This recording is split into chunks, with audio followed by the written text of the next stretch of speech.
امتحان۔ حضرت ابراہیم علیہ السلام عراق کے شہر بابل میں تبلیغ کیا کرتے تھے۔ کچھ عرصے تبلیغ کرنے کے بعد جب انہوں نے دیکھا کہ وہاں کے لوگوں میں سے اب کوئی بھی ان پر ایمان نہیں لائے گا تو انہوں نے سوچا کہ یہاں سے نکل کر کسی دوسرے شہر کی طرف ہجرت کی جائے۔ چنانچہ وہ اپنی اہلیہ سارہ کے ساتھ بابل سے نکلے اور ہزان نامی شہر سے گزرتے ہوئے مصر کی جانب روانہ ہوئے۔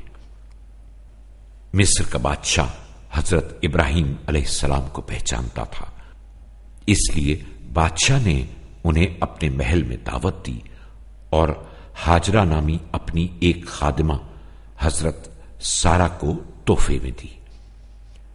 حضرت ابراہیم علیہ السلام کچھ عرصے مصر میں رہے۔ وہ سارا دن محنت کرتے اور ساتھ ہی تبلیغ بھی کرتے رہتے۔ آہستہ آہستہ اپنے کام اور محنت کی وجہ سے ان کے پاس خاصی دولت جمع ہو گئی، جس کی وجہ سے کچھ لوگ ان سے حسد کرنے لگے اور انہوں نے سوچا حضرت ابراہیم کو کسی طرح سے نقصان پہنچایا جائے اور ان کا مال و دولت اور جانور چرا لیے جائیں۔ حضرت ابراہیم کو جب ان کے اس ارادے کا پتہ چلا تو وہ بہت پریشان ہوئے اور مصر سے نکل کر فلسطین کی جانب ہجرت کر گئے۔ حضرت ابراہیم علیہ السلام کے ساتھ ان کی بیوی سارہ، کنیز، ہاجرہ اور کچھ دوسرے افراد بھی تھے جو ایمان لے آئے تھے۔ فلسطین ایک سرسبز علاقہ تھا جس میں جانوروں کے لیے بہت اچھی چراگاہیں موجود تھیں۔ یہاں حضرت ابراہیم علیہ السلام کی زندگی اچھی طرح گزرنے لگی۔ حضرت ابراہیم علیہ السلام اب بوڑھے ہو چکے تھے، لیکن ان کی کوئی اولاد نہ تھی کیونکہ ان کی بیوی سارہ بانجھ تھی۔ حضرت ابراہیم علیہ السلام کو اپنی بیوی سارہ اور بی بی سارہ کو حضرت ابراہیم علیہ السلام سے بہت محبت تھی۔ وہ جانتی تھیں کہ حضرت ابراہیم علیہ السلام اولاد نہ ہونے کی وجہ سے بہت غمزدہ رہتے ہیں۔ ایک دن انہوں نے حضرت ابراہیم علیہ السلام کو مشورہ دیا کہ وہ ہاجرہ سے شادی کر لیں، شاید اللہ تعالی ہاجرہ سے انہیں اولاد عطا فرمائے۔ حضرت ابراہیم علیہ السلام نے بی بی سارہ کی بات مان لی اور جناب ہاجرہ سے شادی کر لی۔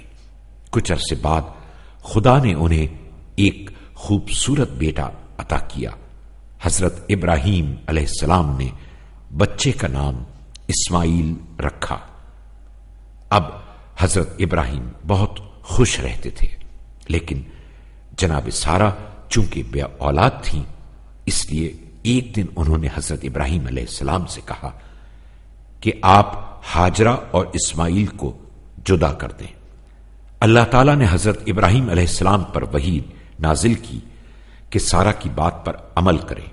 چنانچہ خدا کے حکم کے مطابق حضرت ابراہیم بی بی ہاجرہ اور ننھے اسماعیل کو لے کر فلسطین سے نکلے اور طویل سفر کرنے کے بعد ایک انتہائی گرم صحرا میں پہنچ گئے جہاں پانی اور ہریالی نام کی کوئی چیز نہیں تھی۔ حضرت ابراہیم علیہ السلام نے خدا کے حکم سے دونوں کو وہاں چھوڑا اور فوراً ہی واپس چلے گئے۔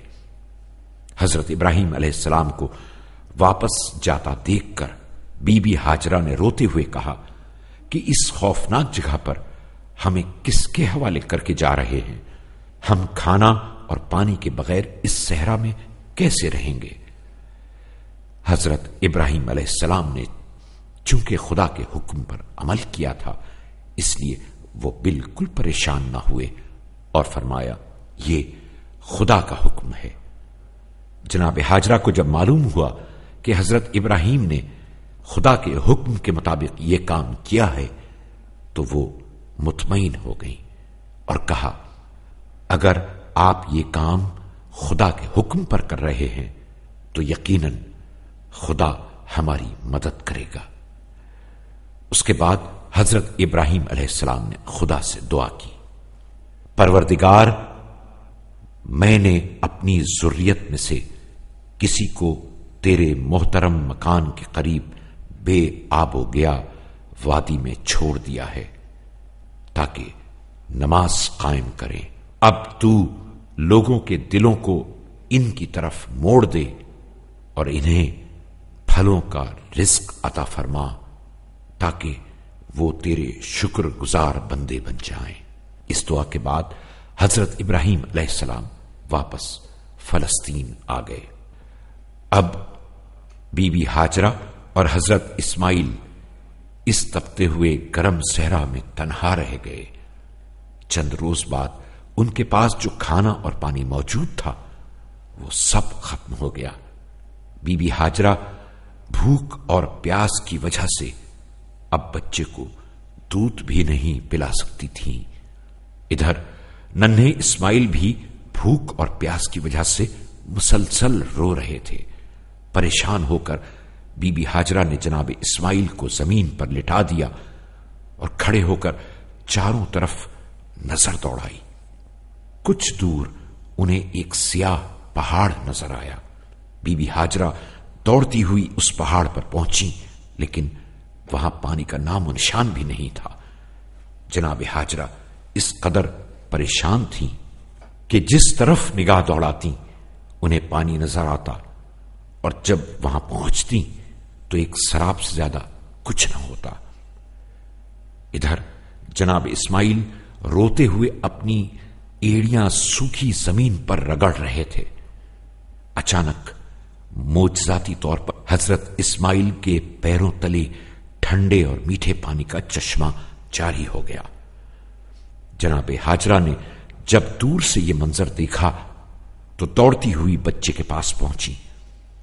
اس مرتبہ ان کو دھوکہ نہیں ہوا تھا، بلکہ یہاں حقیقت میں پانی موجود تھا۔ یہ دیکھ کر بی بی ہاجرہ بہت خوش ہوئی۔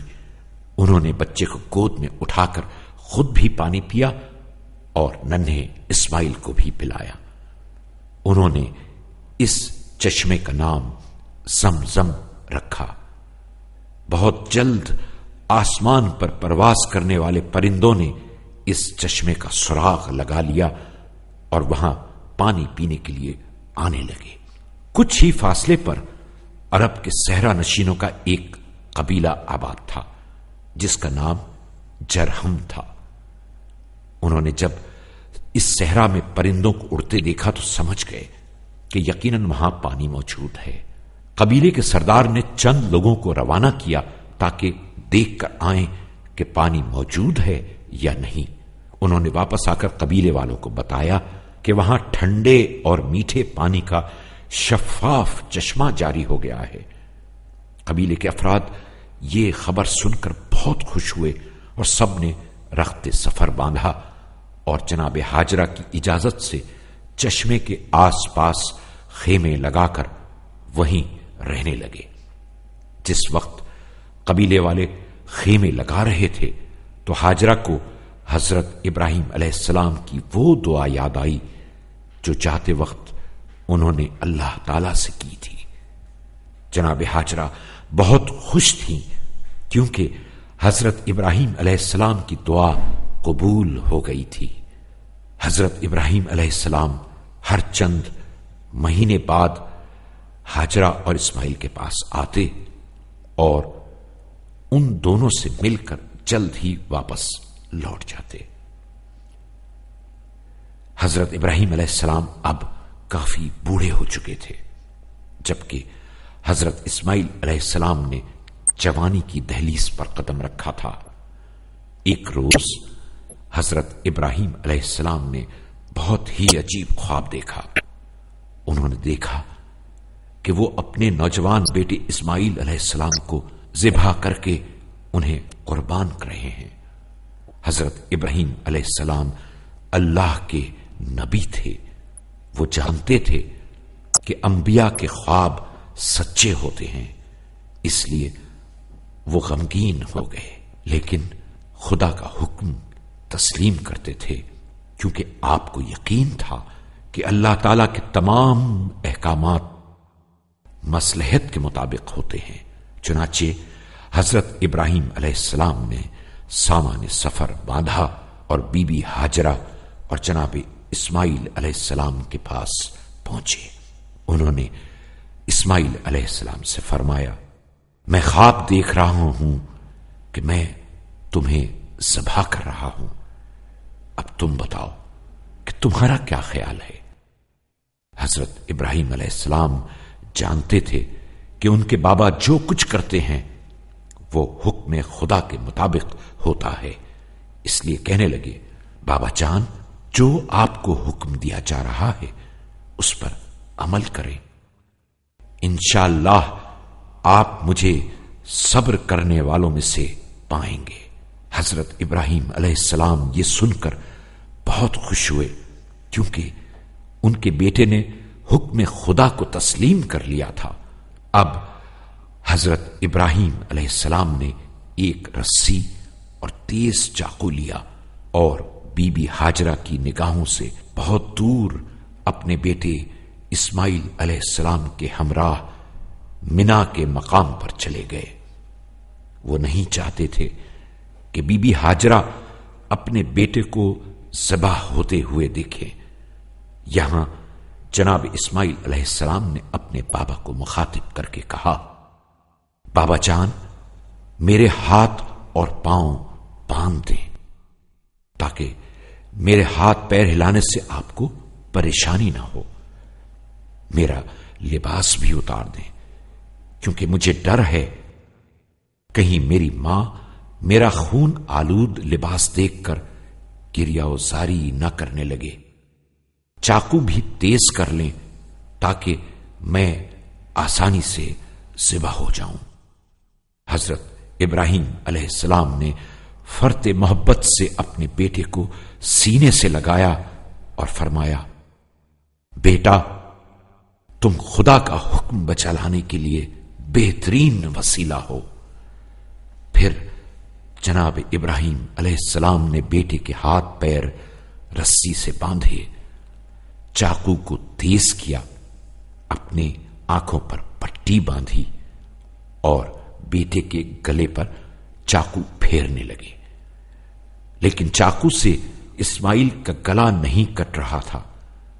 یہ دیکھ کر حضرت اسماعیل نے کہا، بابا جان، میرا منہ دوسری جانب موڑ دیں تاکہ آپ کی نظر میری آنکھوں پر نہ پڑے اور آپ کے ہاتھ نہ لرزیں۔ حضرت ابراہیم علیہ السلام نے بیٹے کا چہرہ زمین کی جانب کر دیا اور دوبارہ مضبوطی سے چاقو تھام کر جناب اسماعیل کے گلے پر پھیرا، لیکن چاقو اب بھی کام نہیں کر رہا تھا۔ یہ دیکھ کر حضرت ابراہیم علیہ السلام بہت پریشان ہوئے کیونکہ انہیں خوف تھا کہ ایسا نہ ہو کہ خدا کے حکم کی تعمیل نہ ہو سکے۔ اچانک حضرت ابراہیم علیہ السلام نے ایک آواز سنی، اے ابراہیم، تم نے اپنے خواب کو سچا کر دکھایا۔ حضرت ابراہیم علیہ السلام یہ آواز سن کر بہت خوش ہوئے اور انہوں نے حضرت اسماعیل علیہ السلام کے ہاتھ پیر کھول دیے۔ دونوں اس عظیم امتحان میں کامیابی پر خوش تھے اور خدا کا شکر ادا کر رہے تھے۔ اس وقت خدا نے جنت سے ایک دمبا عطا کیا تاکہ جناب اسماعیل کی جگہ اسے ذبح کیا جائے۔ اس طرح جس چاقو سے جناب اسماعیل کا گلا نہیں کٹ رہا تھا، اسی سے دمبا فوراً ذبح ہو گیا۔ اس دن سے آج تک لوگ ہر سال اس قربانی کی یاد تازہ کرنے کے لیے حج کے موقع پر مینا میں قربانی کرتے ہیں۔ امید